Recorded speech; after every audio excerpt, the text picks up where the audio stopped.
Mesdames, Messieurs, merci d'être au rendez-vous de ce 15h. Voici les titres de cette édition au sommaire.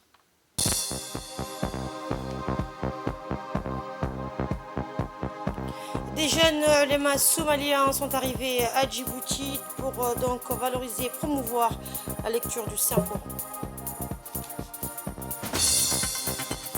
Clôture d'une session de formation destinée aux jeunes de bord, c'était donc à l'hôtellerie d'Arta.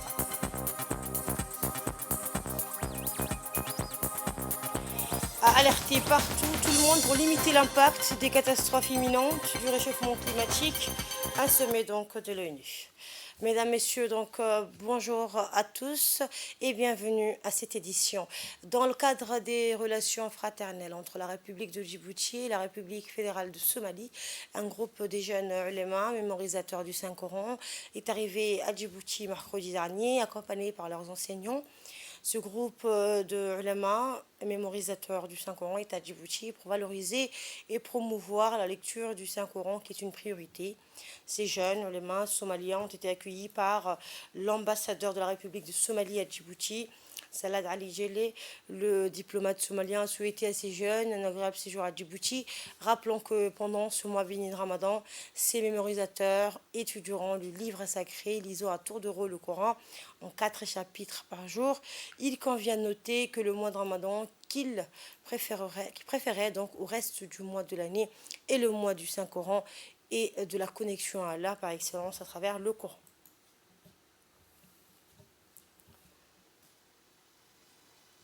إله ربيو مدح المراد كل قصال دولة المراد كل قصال إله نقول حراي رمضان كفدري جز قفل ما يقوم طلع قراب لبعض ولا سكرانا ولا قال رب المطر بركة الله آمين يا ربيو عقبات إذا ما الله فاتحة آمين فاتحة عشان. L'ambassadeur de Somalie à Djibouti a souligné que cette initiative, qui est la première du genre, reflète les relations fraternelles et la coopération conjointe existant entre Djibouti et la Somalie, et qu'elle s'inscrit dans le cadre du service du livre d'Allah le Tout-Puissant. L'ambassadeur de Somalie à Djibouti a saisi cette occasion pour rendre hommage au président de la République. Valoriser et promouvoir la lecture du Saint-Coran est une priorité pour le président Ismaël Omar Guelleh, qui, dès son accession à la magistrature suprême du pays en 1999, initia l'organisation à Djibouti d'un concours régional de récitation et de mémorisation des versets du livre saint, a-t-il mis en exergue. Autre information, la directrice générale du Centre de formation des enseignants de l'enseignement fondamental, Omar Guelleh Ahmed, Mme Aisha Farah El-Tiré, accompagnée de ses collaborateurs, a lancé une formation portant sur l'évaluation et la certification en partenariat avec l'Agence universitaire de la francophonie dans le cadre du programme Apprendre qui s'est déroulé du 20 au 23 mars dernier. Cette formation a été dispensée par un expert de l'Agence universitaire de la francophonie, l'AUF, en l'occurrence Ibrahim Sako, et l'expert national Nasser Ahmed Aden. Cette formation a vu la participation d'une trentaine de personnes, dont les formateurs du centre, Omar Guelleh Ahmed, et des inspecteurs disciplinaires de l'inspection générale de l'enseignement général. Les objectifs de cette formation des formateurs ont porté donc sur l'instauration d'une culture de l'évaluation, l'élaboration d'un référentiel de certification pour les différents corps des enseignants, former sur l'ingénierie de certification professionnelle et mettre en lien les certifications professionnelles avec le plan de carrière. La formation s'est donc clôturée le jeudi 23 mars dernier. À la une également, l'équipe d'amarrage de la capitainerie du port a accosté jeudi au DMP 2 un navire Aquarius Ace.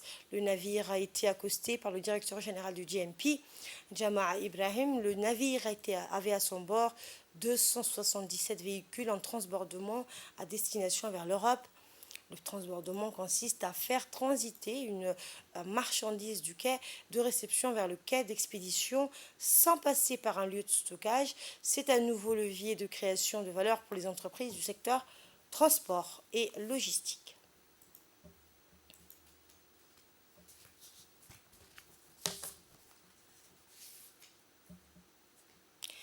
Dans le reste de l'actualité, le directeur général de l'enseignement technique et de la formation professionnelle, Abdelkader Hamad, a parrainé mercredi une cérémonie de remise de certificats de formation à une vingtaine de jeunes bourgois qui ont suivi une formation d'initiation au métier de l'hôtellerie, surtout donc en cuisine et en restauration au centre de formation sectorielle au métier de l'hôtellerie et du tourisme, Sun Hill Center d'Arta. Le préfet de la région, Mohamed Chirou, les présidents des régions d'Arta et de Bok, Elmi Bouhgoudad et Mohamed Hamad Ismail, des hauts cadres de la Direction générale de l'enseignement technique et de la formation professionnelle, et des responsables du centre de formation sectoriel au métier de l'hôtellerie et du tourisme ont préparé la cérémonie. La formation qui s'inscrit dans le cadre de l'école de la seconde chance a été dispensée par deux experts, en l'occurrence Ibrahim Assidi, professeur en technologie, cuisine et restauration, et Leila Mohamed Saïd, formatrice en cuisine et restauration. Elle a pu bénéficier à une vingtaine de jeunes sortant des lycées de Boc avec des baccalauréats généraux ou professionnels ou des brevets d'études professionnelles. Ces jeunes ont suivi du mois de décembre 2022 au mois de mars 2023 des formations en cuisine et en restauration. Le président de la région d'Obok a exprimé ses chaleureux remerciements au MENFOP, au ministère de l'Éducation nationale, qui a mobilisé la Direction générale de l'enseignement technique et de la formation professionnelle pour assurer cette formation qu'il avait sollicitée en faveur des jeunes de sa région. Pour rappel, la région de Box s'attend à accueillir des infrastructures hôtelières avec le projet touristique du Rassian à Obok. Il a donc nommément remercié le ministre de l'Éducation nationale, Mustafa Mohamed Mahmoud, qui a permis la mise en place de cette formation qui s'inscrit dans le cadre de la feuille de route du président de la République, dans le cadre de la formation des jeunes pour améliorer leur insertion professionnelle. Le préfet d'Arta et le président du conseil régional d'Arta ont tour à tour félicité ces jeunes bénéficiaires de la formation et les a encouragés à tirer le meilleur parti de cette formation en termes d'employabilité à travers des stages et des formations continues en milieu professionnel. Prenant la parole à son tour, le directeur général de l'enseignement technique et de la formation professionnelle, Abdelkader Hamad, a félicité les bénéficiaires de cette formation qui ont fait preuve de sérieux et d'assiduité pour tirer le meilleur parti de cette session de formation.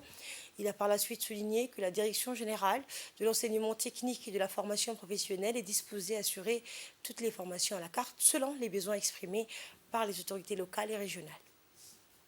Chers élèves, chers formateurs, donc chers apprenants, c'est pour moi aujourd'hui un énorme plaisir, un énorme honneur de venir participer à cette cérémonie de remise de certificats pour de fin de formation pour les jeunes de la région de Boc. Pour nous, cadres responsables du ministère de l'Éducation nationale, répondre à une demande qui a été faite par les responsables de la région de Boc, que ce soit le président de la région, que ce soit le préfet, pour nous c'est un grand plaisir de répondre aux besoins en formation professionnelle des jeunes de toutes les régions, pas seulement de Boc, mais des formations à la carte. Le ministre de l'Éducation nationale, son Excellence, M. Mustafa Mohamed Mahmoud, nous a donné les directives nécessaires pour la mise en place de tous les types de formations nécessaires qui participent au développement des régions. Donc ça, c'est une première, les jeunes de Boc. Cette formation n'est pas terminée. Nous sommes également disposés, si les jeunes sont disponibles, à continuer en stage dans les hôtels ici à Djibouti, mais aussi de continuer dans la région même d'Obok, les deux établissements des lycées, que ce soit technique ou le lycée général, est disposé à vous renforcer en communication, c'est-à-dire en langue française et en langue anglaise. Donc ça, c'est une nécessité pour vous, et ce n'est pas seulement le sourire, mais également dans l'hôtellerie, la communication est très importante. La formation pratique que vous avez faite, elle était de bonne qualité. Nous restons toujours au sud du pays, où le festival de la lecture qui a réuni les élèves de 4 écoles de la région de Likil s'inscrit dans la composante 2 du projet de renforcement de la lecture financé par l'USAID en partenariat avec le ministère de l'Éducation nationale. Grâce aux engagements des directeurs d'école, des associations des parents d'élèves et des enseignements, les élèves ont proposé des activités riches et avariées autour de la lecture.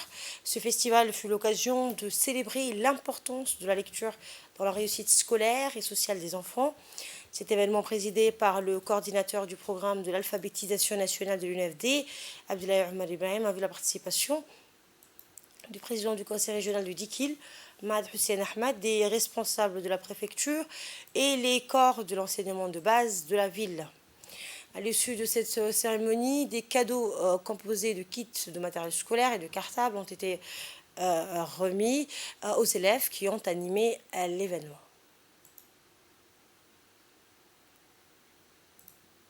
Renforcer les acquis des enfants. Et nous voyons que, bien sûr, l'UNFD, ce qu'elle veut, c'est l'implication des parents. Et si les parents sont impliqués, c'est sûr que le suivi va donner des résultats. Et nous voyons les résultats aujourd'hui. Et plus, si ce suivi va encore se persévérer, se pérenniser, et c'est ce que nous souhaitons, c'est sûr que tous les enfants de la région vont arriver à lire et vont présenter encore les plus beaux sketchs à l'échelle nationale. Donc, je voudrais aussi remercier ces parents qui sont toujours impliqués et je veux bien aussi à ce qu'ils appellent aussi les parents restants pour qu'ils puissent s'impliquer dans l'éducation de leurs enfants. Donc bravo tout le monde, bravo aux enseignants et je dirais, continuons à faire lire nos enfants. Et un mot en sport, à présent, la Fédération djiboutienne de taekwondo, en étroite collaboration avec la Fédération mondiale de la discipline, donc, et avec le concours financier du Comité national olympique et sportif djiboutien, a organisé un séminaire de passage de grade sous la supervision du maître Kim Jojin, 8 dan, dans les disciplines des arts martiaux et notamment le taekwondo. L'organisation des tests de passage de dan est primordiale et constitue un élément central du parcours sportif des pratiquants. C'est dans ce cadre que la Fédération djiboutienne de taekwondo, en voulant ouvrir de nouvelles perspectives à ses adhérents, a invité le plus haut cadre de Kukiwon, dans la région de l'Afrique de l'Est, afin qu'ils puissent apprécier le niveau de taekwondo à Djibouti dans un premier temps, et ensuite de mettre en place une stratégie de développement ambitieuse et réalisable pour les 5 prochaines années. Pour mémoire, le passage de grade n'est pas une fin en soi, et bien juste une étape pour laquelle nous pouvons échouer. Cet échec n'est pas rédhibitoire. Cependant, le taekwondo n'intègre pas la notion d'échec au sens propre. Il n'y a jamais d'échec, seulement des obstacles, des barrières à franchir avec patience et persévérance. Telles sont les valeurs cardinales du taekwondo. Et profitant du séjour de l'expert, une cohorte de jeunes taekwondistes inscrits dans les différents clubs ont procédé à une démonstration de leur talent qui a suscité l'admiration du maître dans l'optique d'accompagner l'instance fédérale djiboutienne dans sa politique de vulgarisation de la pratique du taekwondo.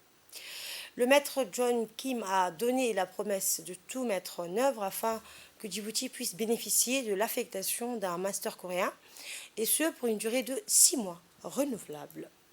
Dans l'actualité internationale, s'agissant donc du climat, alerté partout, tout le monde, pour limiter l'impact des catastrophes imminentes, Nations Unies, inondations, sécheresses, fonte des glaces, la multiplication des événements extrêmement liés à l'eau est inéluctable, mais des systèmes d'alerte adéquats prévenant jusqu'aux personnes les plus isolées pourraient au moins limiter les victimes et les dommages. Le judo est de retour en Géorgie, le pays des champions, et cette première journée promet d'être un événement palpitant du Grand Slam. Comme chaque année, des centaines de Géorgiens fous de judo ont rempli le stade et applaudissent les champions avec passion. Les athlètes géorgiens ont certainement leur propre marque de judo, avec des reprises puissantes et des démonstrations d'émotions passionnées qui caractérisent cette nation de combattants, et bien que le médaillé d'argent olympique n'ait pas atteint la finale. Il a donc donné à la foule locale le spectacle qu'elle attendait, des hippons explosifs affichant la véritable puissance géorgienne. Et c'est la fin de cette édition. Merci de votre aimable attention. L'information continue sur Télé Djibouti.